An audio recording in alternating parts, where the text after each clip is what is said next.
Hello and welcome. It's good morning, good afternoon, good evening, based on whatever time you're in. And welcome to a webinar on SOX and SOC, SOX versus SOC. You can say that. Well, it's just to clarify before we start, it's not SOC as in Security Operations Center. It is the SOC as in Service Organization Controls run by the AICPA, a standard formulated and controlled by the AICPA. So we have done quite a few webinars on SOC 2, and probably we are having the largest repository of webinars on SOC 2, SOC 1, SOC 3, and on the internet on our channel. You subscribe to our channel, right? So in case you haven't, our link is there in the chat box. And for SOCs, we have done 2 webinars so far. One is the audit best practices, and also one on the latest additions to the standard to SOX, that is the regulation. So and quite a few webinars on SOC 2, that is. And okay, before we start, I hope you can hear me. If you can hear me, if you can just give a thumbs up, or you can just drop in a message or something. In case, I hope you're not facing any trouble. In case you're facing any trouble, drop in a line, and my team is standing by to support you on this and fix out whatever problem you might be going through, if you can, that is, if it is coming from our side. All right, so without much ado, I would like to start. Let me just look at the health check. All right, everything looks good. All right, so let's hope to God things do well. All right, so thanks again for your time. All right, so these are the topics covered. So we are giving a brief intro on SOX. I cannot get into details on SOX because this is not a webinar on the SOX. Neither are we going to do a detailed study on SOC 1, SOC 2. Of course, I'll be touching on it so that there is a completeness on what we are going to do. And in case, as I said, you need more information, head out to our channel. I'll just in the chat box. I've already put in the links of our YouTube channel, and also I put the 2 webinars on SOX. I hope you can see it, right? So just click on it, click on the bell icon so you can get updates. We typically publish 1 video a week or something, so you'll get the notifications. All right. So then we'll also be looking at the SOC 1 report, ICFR, and how it maps to the SOX, Section 404, Management Assertion of Internal Controls, and then how can SOC 1 attestation help in SOX compliance, and tips to leverage the synergy of SOX and SOC compliance, and of course we'll end with some final thoughts. Now there's a huge amount of content that I'll be covering, and for the sake of you, I'll not be reading the content. We'll just flash on the screen. I'll summarize and add in some thoughts from my side, add in some additions from my side, add in something takeaways from my side. Okay, for attending this webinar, you can claim 1 CP, continued professional education point. And just to let you know, we don't give any certificates. There are just too many. We have a few hundred attending our webinars every month. We can't really design certificates for all of them. But yes, it's not mandatory for you to submit those certificates onto your portal of whether it is ISACA or ISC or PCI portals for getting the credit, but they might write to us to confirm whether you have attended the webinar. So we can do that only if you've attended it to the end. So in case to the end, in case you bail out in between, we can't. So stick around till the end. I'll ensure that this becomes worth your while. And of course, I've printed in the chat box. You can see it. Our YouTube channel, it has got a few thousand subscribers, which in our line of work is a very big number, right? If you've got most of the companies hanging on to a couple of hundred, and that is a testimony to the quality of the content which is there on our YouTube channel. So in case you haven't yet subscribed, do subscribe to it, and feel free to share. So there is a lot of content on PCI, GDPR, ethical hacking, HIPAA, SOC 1, SOC 2, you name it, it's there. Right, even FTSCFR standards, PDPA, PPA, there are so many information is there.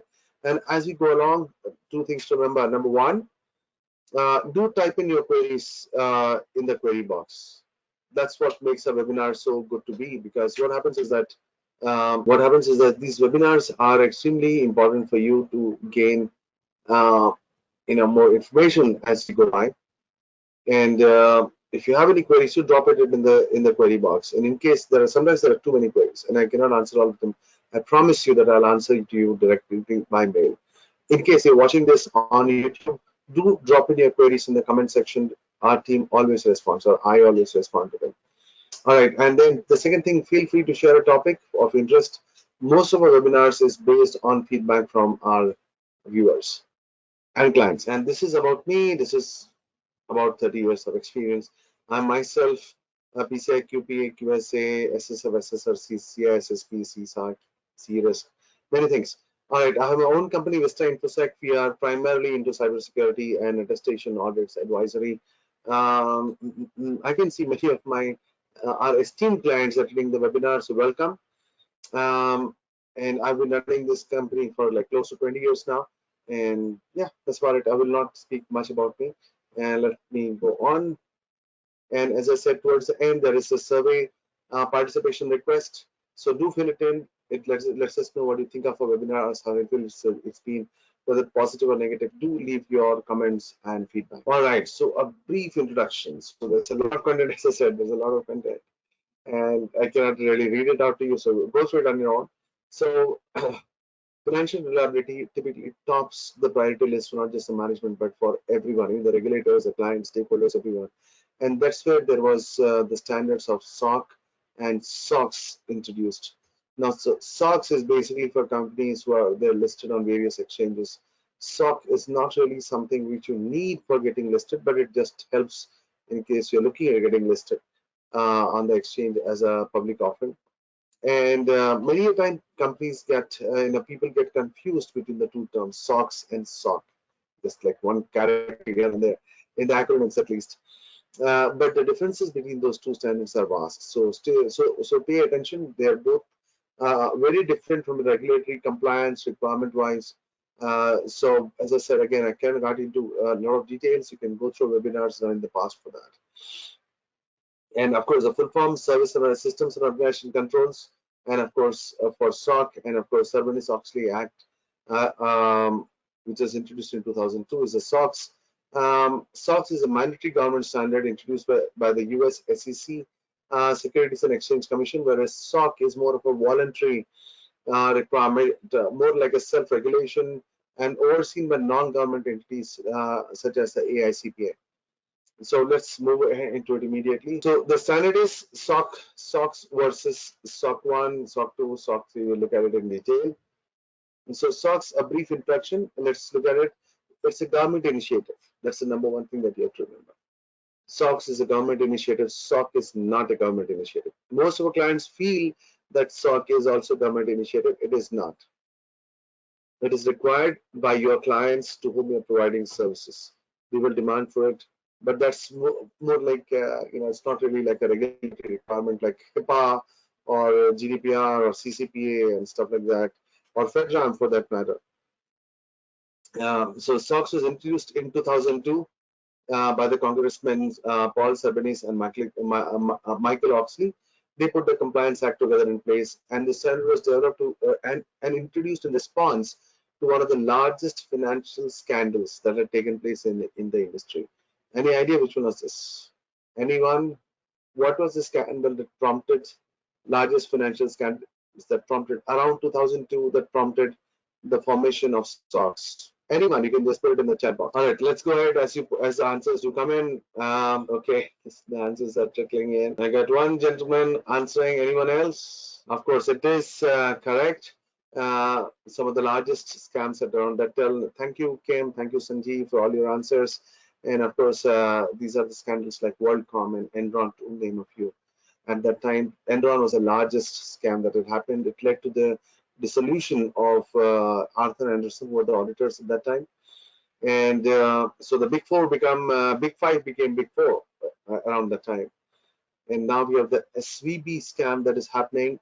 And again, one of the Big Four is involved. So let's hope it doesn't end up in now the Big Three. Right. So anyway, moving ahead. So the requirement can be achieved by implementing and evaluating internal controls, both of them rather, whether it is SOC, there is SOC1 and SOC2. These are two. There's a lot of difference between SOC1 and SOC2. SOC1 is more closer to SOX than SOC2 rather, if I can put it in as many words. SOC1 is more closer to SOX than rather SOC2. Now under SOX, all publicly traded companies in the United States including wholly owned subsidiaries and foreign companies that are publicly traded and do business within the United States, are mandated to do SOX. It's not really a choice. It's not really an option for you. So these requirements can be achieved by implementing and evaluating your internal controls over financial reporting, ICFR.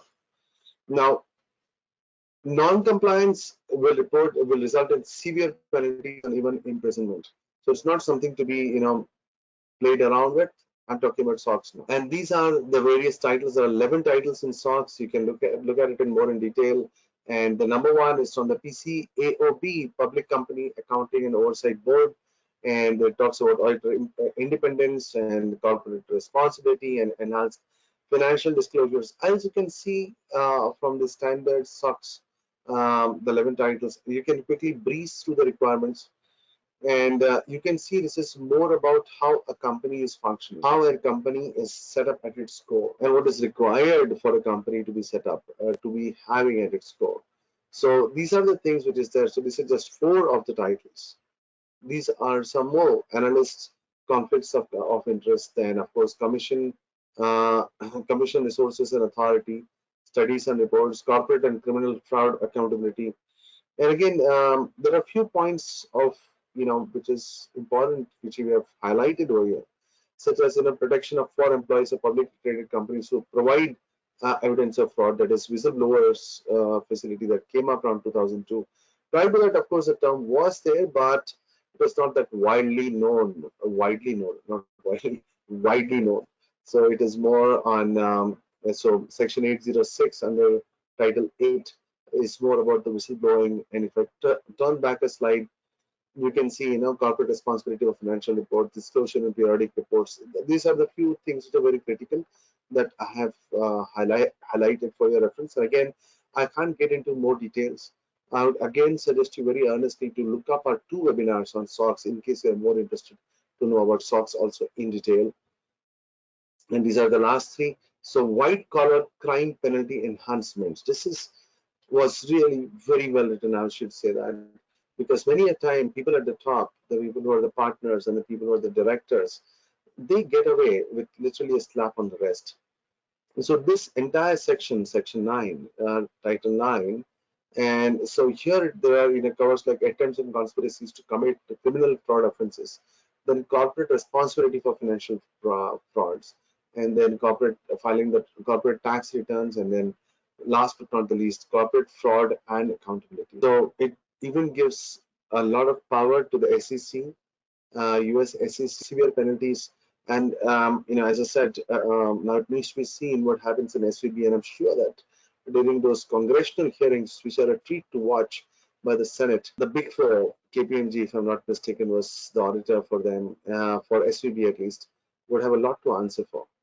Again, I'm not passing a judgment. I'm not saying that they're guilty or not for that matter, but how this happened, all those things should be covered under Sarbanes Oxley, whether there was auditors negligence, auditors oversight, or the auditors intentionally committed fraud, the management committed fraud, who covered what, all those things will be covered, and they are written extremely well under these 11 titles of Sarbanes Oxley. So I really hope it makes sense. It's very, very interesting to read. Now, coming to AICPA, the SOX, Systems and Organization Controls, right? It's not a system operation center, SOC, that where you have those SIM and all those things happening. This is system and organizational controls. It's a suite of auditing and attestation standard that evaluates system level controls of a service organization. So again, this is more self-regulatory. It's more like driven from outside in. If I can say this, what I mean by outside of the client's demand for it, right? The client's demand that you better be SOC 1 certified, attested, rather SOC 2 attested. Okay, why didn't you use the word certified? Because there is no certification for SOC 1, SOC 2, SOC 3. It's more of an attestation where the auditor provides an opinion on the reliability and the effectiveness of the working of controls within an organization. So you can even have a qualified report and still pass. Of course, not an adverse opinion, which is very bad. Better don't do it at all. Now, this is governed by the AICPA. And again, SOC 1, SOC 2, SOC 3 at this time is used by companies across the world, even those who are not listed in the public exchange as is required by for SOX. So these are required for regulatory oversight, vendor management, accountability, governance, and risk management programs. Now, this is basically for building up trust between the clients and the service providers, whether upstream or downstream. Now, what you have to understand also is that most of these requirements are more tuned towards information security, cyber security, and the audits can be done only by a CPA. And of course, there are many requirements, many lacunas in that. And again, if you're interested, I really request you to visit our YouTube channel. There's a playlist for there for SOC 1, SOC 2, SOC 3. More than a dozen webinars have been conducted. Feel free, it's all free for you.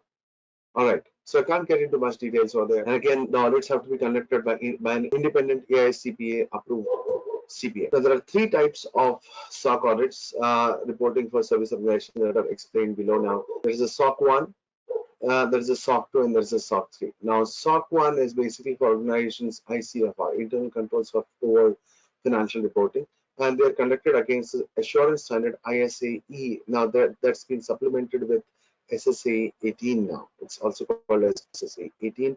Earlier, there was SSA 16. Now, SOC 2 is more, now in SOC 1, the control structure is defined by the clients, by the companies getting attested. And they do it based on the commitments that they are making to their clients, right? Now, SOC 2 is more on the basis of the 5 trust principles. Number 1 is security. Security is mandatory. Then there's the number 2, which is confidentiality. Then there is processing integrity, availability, and last but not the least would be privacy, right? So these are all together now. Security is mandatory. The rest 4 are optional based on your business processes. So SOC 2 report is used for existing and or prospective clients. So it can be that you're entering a market new, you need to have SOC 2 in place or SOC 1 in place so that you can approach new clients. All right. So I really hope this is making sense to you. Now, these are more confidential reports, SOC 2. You don't really publish it in the open. Some companies do, but most of them don't. SOC 3 is more where they remove all the sensitive information and they print something like a report, which is a summary of a SOC 2 report, if I call it as one. And these are meant for the general audience without any sort of testing that's been done and the evidence that's been gathered. Those things are basically taken out from a SOC 2 report, and a SOC 3 is released. Now, within them, SOC 1 or SOC 2, there are 2 types of reports. There's a type 1 and a type 2. A type 1 is carried on for a point in time audit, as on date, whatever you have in place. SOC 2 is basically meant over a period of time to know that the effectiveness of controls is in place, so that those controls are being rolled out in an effective manner over a period of time, right? So generally it is 6 months, 3 months, some say 3 months, some say 6 months, 9 months, depends, but 6 months is taken as a good period for evaluating the effectiveness of controls. This is again the summary of SOC 1, SOC 2, SOC 3. What is the purpose, intended users, the focus on the report type, and what it evaluates. I can't get into this now because again I'll be diverting from the topic, right? So this is not a webinar on SOC 1, SOC 2, SOC, and this is 1 and type 2. As I said, this is a summary of the different types, and SOC 1 and SOC 2 can be a type 1 or a type 2, right? And so in type 1, the goal is whether the controls are designed properly, and type 2, the goal is whether that is designed properly and functioning as intended over a period of time frame based. So SOC 1, a type 1 is more on a single point. So this is how it means and what it looks like, the testing coverage and what is covered under which type of report. I hope this summarizes the picture very well for you. And SOC 2, these are the trust principles: security, availability, processing integrity, confidentiality, and privacy. So again, this is security is only mandatory, also called as a common criterion in SOC 2. Moving ahead, these are the key auditing standards, how it works. If you look at the overlaps between the requirements, NIST is there. And now whether it is SOC 1, SOC 2, ISO, SOX, whatever be the case, they have almost like 100% overlap with the COSO framework, also the NIST framework. So if you compare that with the NIST framework, this is a good summary of what is covered under what. And so if can look at it over here. There is physical, logical security, chain management, and whether there is security operations control, asset management, HR, business continuity, compliance. And you can see that SOX only looks at more on the physical, logical security, chain management, and security operations. That's with reference to the NIC standard. Whereas SOC 2 starts from asset management going all the way to compliance. ISO is across the board. So this is how the overlaps of the standard looks in a summarized manner, all right? Not like 100%. So explaining the synergy, now coming to the main thing, explaining the synergy between SOX and SOC1. So service organization, all most of the time, if I can put it that way, find themselves in a position of serving many organizations across multiple geographies, and this automatically expands the range of compliance and regulatory requirements that they are expected to meet. Now, under this increasing requirements for security, under this increasing compliance and regulatory pressure, companies are asking their service organizations to demonstrate a higher level of efficacy in their security measures and internal controls. Now, in some companies, if I can put it that way, again, just to reiterate, SOX is more from the exchange perspective, it's more of a regulatory requirement, and SOC is more like a client demanding that you please get this thing in case if you want to work with us, or we won't work with you. That's how things move, right? So in some cases, SOC reports have become a prerequisite if they want to engage in new business partners. SOX is a prerequisite in case you want to get listed. Penalties are severe, the government will come after you. And over here, as far as SOC 2 and all is concerned, there is nothing like there is a regulatory oversight over here, but it is required to be signed by AICPA, certified auditors, the CPAs. Now, according to AICPA and CIMA 2 2020 SOX, there is a growing market for SOC services with a 49% increase in the demand for SOC 2 engagements between 2018 and 2020. Because without this, service organizations are finding it almost impossible to work in the United States. Now, that said, when you talk about SOC 1 and SOX, both primarily focus on the efficiency and the effectiveness of internal controls. ICFR, as it is called. In the beginning of the webinar, also I said the same thing. SOX is more closer to SOC 1 than it is closer to SOC. I hope I'm making sense for you over here in the way this thing is working. All right, I hope I'm still audible. So the purpose, explaining the synergy, the purpose of SOX is to reduce the possibilities of corporate fraud. As you looked at the requirements, the 11 articles of SOX, it is more on the functioning of the company. Whereas SOC 1 and SOC 2 are more, if I can say this, more towards the functioning of information technology, security, those level of areas. Now, section 302 and 404, this is where the overlaps come in between SOX and SOC. They must establish internal controls of financial controls for financial reporting and for the document and test and maintain those controls and procedure to ensure their effectiveness. Now, section 302 of SOX requires companies to establish internal controls to ensure the accuracy of the financial reporting, whereas 404 requires them to assess and document the effectiveness of these internal controls.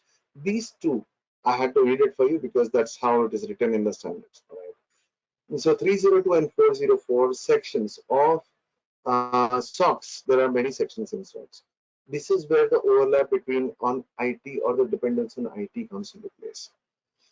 Now, on one hand, SOC 1 is also related to the internal controls or financial reporting, but understand this is not in the level or the depth of how the SOX 11 articles are written. It's not that going in that depth. Now, what is even more interesting is that in case of SOX compliance, since the legislation does not really specify any exact standard required to be met by internal controls. Now, what I mean by that, this is very interesting. These 11 articles that you are seeing, these 11 articles, it has given the standard, rather the SOX Act, if I can use that word. Standard is not the right word, rather, as you use the word Act. The SOX Act, these 11 articles that are written, it's not given in detail as to how you'll be achieving this. And that's where companies rely on the COSO framework. So if you're asking in detail how the disclosures will be done, how conflict of interest will be created, will be avoided, how public committee audits have to be formed, how pre-approval requirements or audit partner rotations and all has to be done. So all those areas, how they have to be done, they are not really written in detail in the act.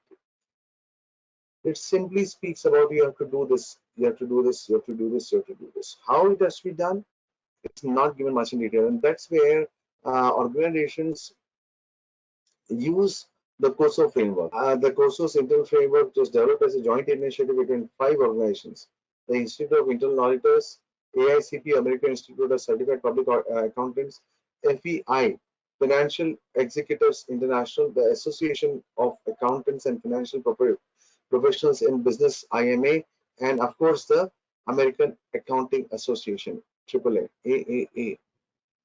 And this is how the overlap happens between the COSO and the SOC1. SOX and SOC1. These are the requirements or the criterion in SOX. In COSO principles.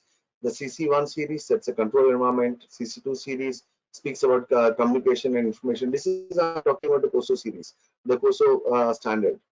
Now, COSO standard, in case you're not aware, is literally like the mothership of all standards.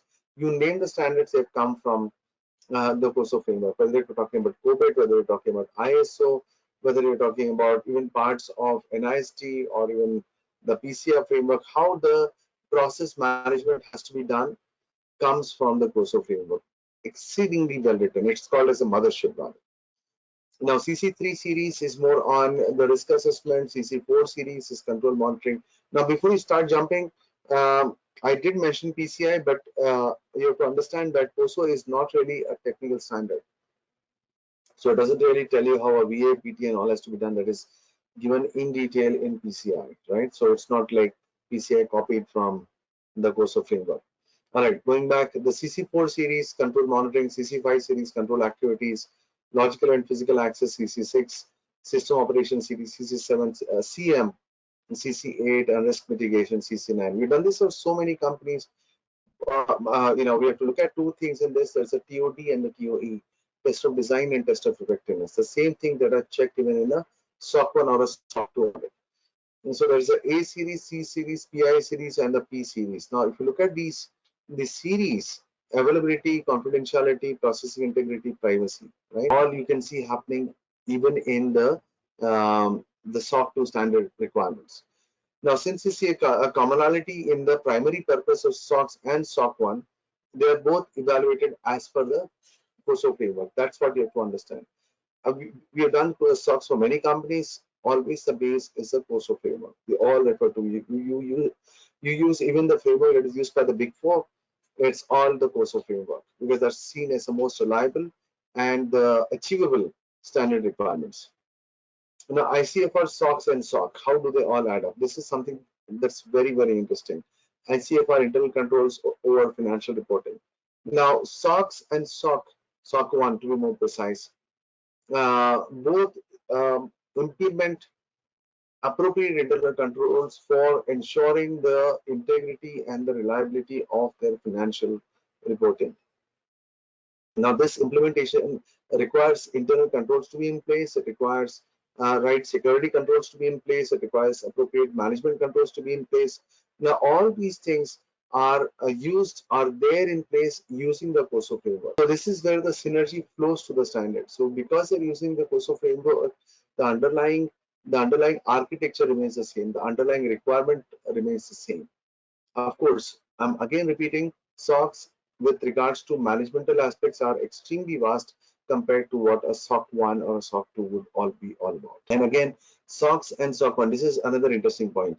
SOC2 has already defined the controls that you need to have in place. SOX and SOC1, please keep this in mind. SOX and SOC1 doesn't have. You have to define. Now, from where will you be defining?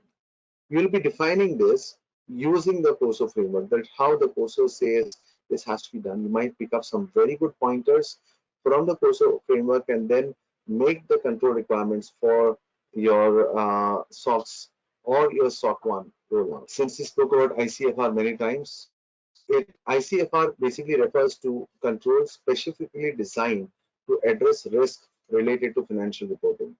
Now, if I look at it in a way, basically for public companies, ICFR controls consists of controls that are designed to provide reasonable assurance that the company's financial statements are reliable and prepared in accordance with the generally acceptable accounting principle, GA accounting principles. There is also a GAAP. Do not confuse with that. GAAP is generally acceptable privacy principles, and GAAP is accounting principles, right? So keep this in mind. Now, misstatements in a financial statement may occur due to errors, misapplication of GAAP, or intentional misstatement, which is fraud. So this is where the working papers comes into place. So this is where you need to have if you're an auditor, you need to have the right working papers to show your auditor's due diligence. Now, appropriate implementation of ICFR should address the above mentioned possibilities of misstatement in a service organization's financial reporting, and the risk of fraudulent reporting is a key consideration in the design and operation of public companies' ICFR, internal controls for financial reporting.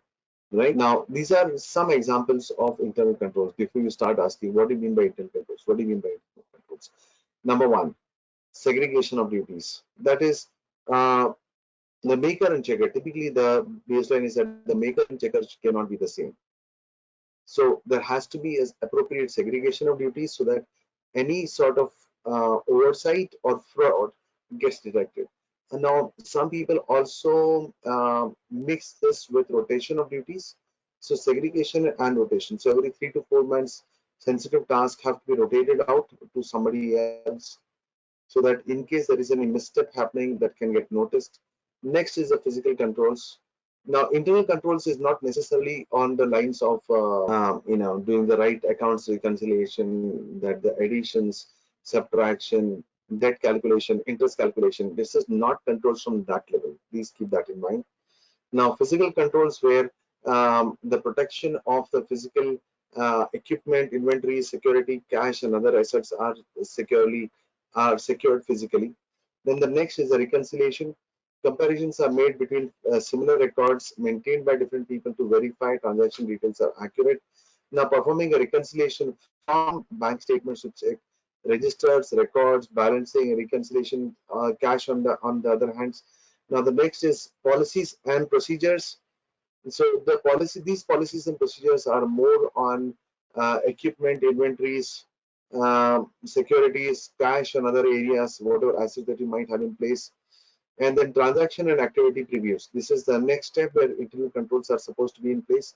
So management regularly reviews transactions, especially where they have been flagged by some alerting mechanism or some reporting mechanism. So this could be monthly review of budget statements to actual expenses, review of telecommunication call activities for personal or non-business related phone calls, and review of time cards, overtime records by employees. So all these things comes under the transaction and activity review. Now IPC, the processing control. So when the data is processed, to ensure that the data which is being processed in an accurate manner, so that there is no like garbage in, garbage out. So there is no garbage in going in, so that garbage out is not really the case, right? So that has to be taken. Okay, and data entered is subject to edit checks to or matching to approved control files or totals.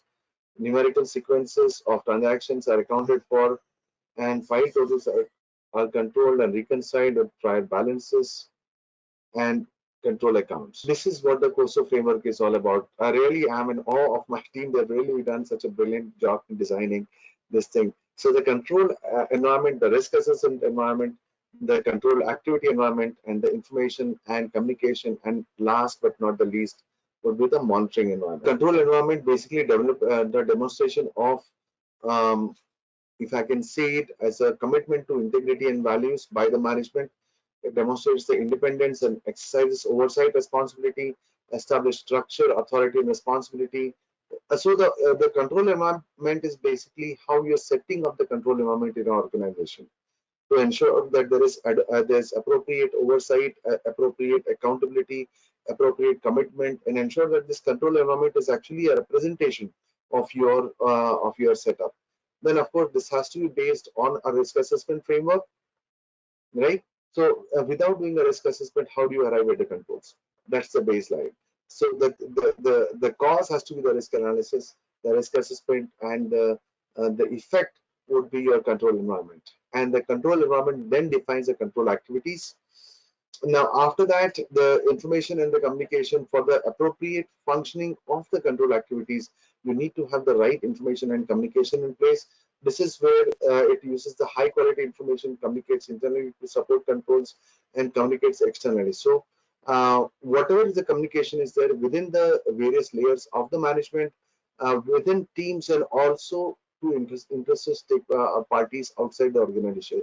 For example, your client, your clients, or even the regulatory bodies, in case there is an oversight that's happening. And this is where even the whistleblowers part comes into place. And the monitoring, of course. This is where many companies have an ongoing internal audit or audits in real times happening. So on a daily basis, ongoing basis, sample transactions are checked to ensure that they are reliable and accurate. Now, this is where the control, so we spoke about the control environment over here at the top, and the control environment lays out the set of standards and processes that are the foundations for carrying out internal control across a company.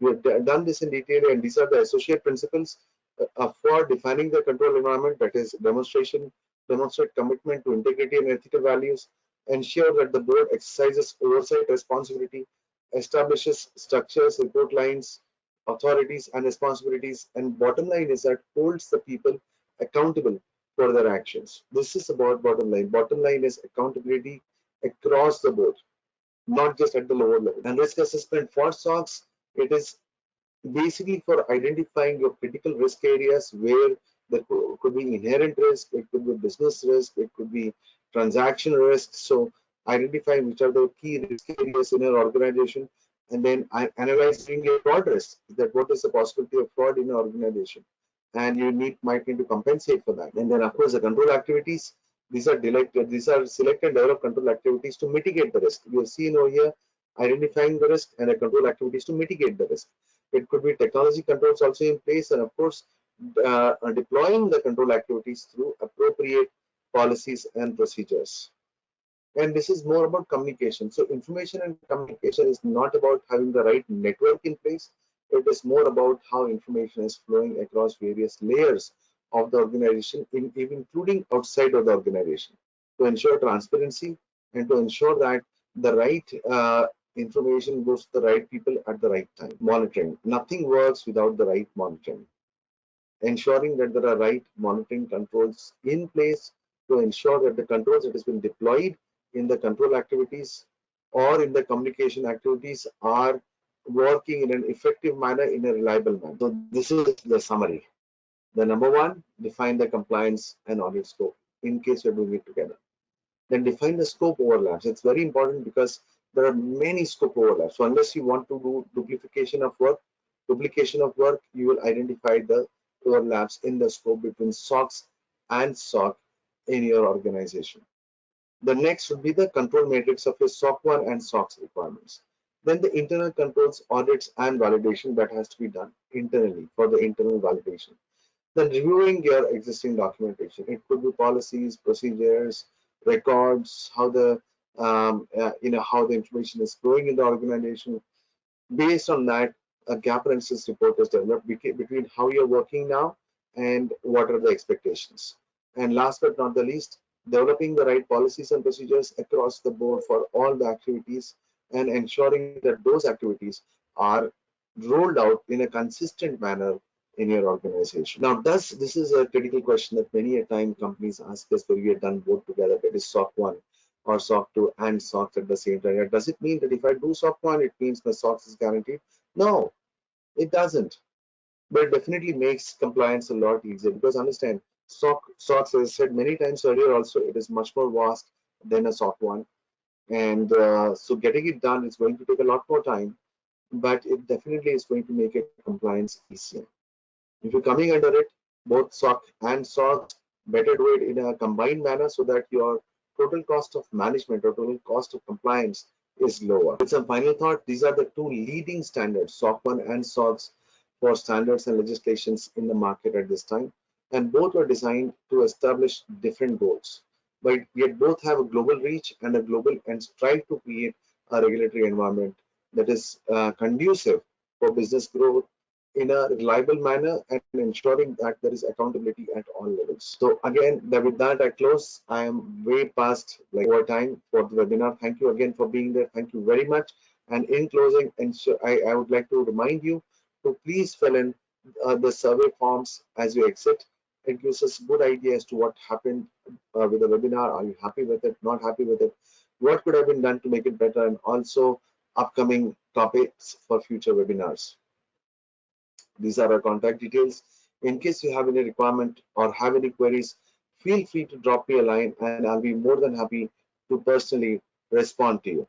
All right. So thank you again for your time. Have a wonderful day ahead. Take care. Bye-bye.